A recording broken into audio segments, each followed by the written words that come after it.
আমি জানি আমার সন্তান। এখন ও বলতেছে আইডি কার্ড চেঞ্জ করে দেখে সন্তানটা। এটা কেউ পৃথিবীর কেউ জান না, আমি আরো জানবো। ওদের বিয়ে হয়েছে প্রায় 17-18 বছর আগে। বাচ্চা যদি হইতো তাহলে আঙ্গ সংসারে ফেকড়া বাঁচতো না। আমরা ইদানিং শুনতেছি সন্তানের বাপ অন্য কেউ। এর চাইতে আমার অনেক আগে মরে যাওয়া ভালো। একজন প্রবাসী তার জীবনের সবচেয়ে মূল্যবান সময়গুলো ব্যয় করেন তার পরিবারের পিছনে। নিজের সুখ ভুলে গিয়ে শুধুমাত্র পরিবার এবং সন্তানদের মুখে হাসি ফোটাতে বিদেশের মাটিতে অবস্থান করেন। যে অবর্ণনীয় জীবন তারা অতিবাহিত করেন, ভুক্তভোগী ছাড়া অন্য কেউ এই ব্যথা বুঝবে না। বাড়িতে শুরু থেকে এখানে থাকে, ফারুকরেও দেখছি, এখন শাহিনও যদি থাকে তাহলে বোঝা যায় এই মহিলার দুই স্বামী ছিল।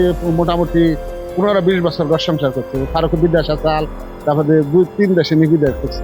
বিদেশ করার পরে যে করছে যে আমি এই সংসারের সম্পত্তি বেছে নিয়ে তারপর হঠাৎ করে আবার বিদেশ গেছে, বিদেশ গুনে কইলে আমি যে বিয়ে হালাচ্ছি তুমি কি করো।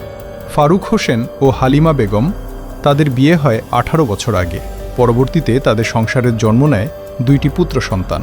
আবদুল্লাহর বয়স 14 এবং ওবায়দুল্লাহর বয়স 8 বছর। যে স্বপ্ন নিয়ে ফারুক হোসেন এতটা পথ পাড়ি দিয়ে এসেছেন, আজ শুনছেন সেই সন্তান নাকি তার নয়।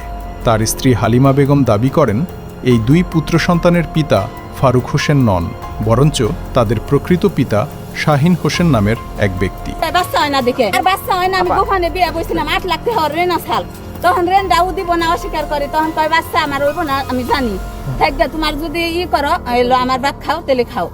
দীর্ঘদিন পর দেশে ফিরে ফারুক হোসেন দেখলেন তার সন্তান আর তার সন্তান নেই।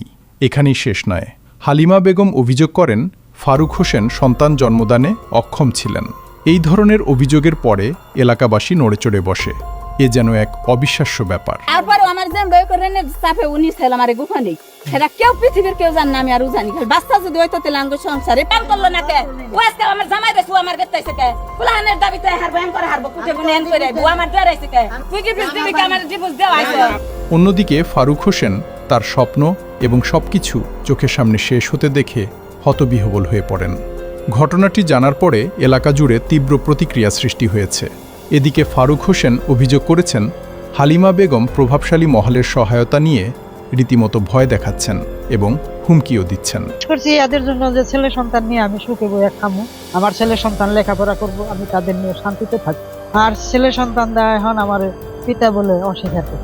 এর চাইতে আমার অনেক আগে মরে যাওয়া ভালো ছিল। 2টা সন্তানই ফারুকের, একজন হলো আব্দুল্লাহ, একজন উবাইদুল্লাহ। আব্দুল্লাহ এই মাদ্রাসা পড়ছে, উবাইদুল্লাহ এই মাদ্রাসা পড়ছে, আমার ছেলের সাথে পড়ছে। ফারুক হোসেনের উপার্জিত সকল টাকা হালিমা বেগম আত্মসাৎ করেছেন বলে অভিযোগ ফারুক হোসেনের। আমরা জানি না শেষ পর্যন্ত এর সমাধান কি হবে। জন্মগতভাবে আমি জানি আমার সন্তান। এখন ও বলতেছে আইডি কার্ড চেঞ্জ করে দেখে সন্তানটা। তবে যারা দূর প্রবাসে থাকেন তারা আমাদেরই ভাই, তারা আমাদেরই আত্মীয়।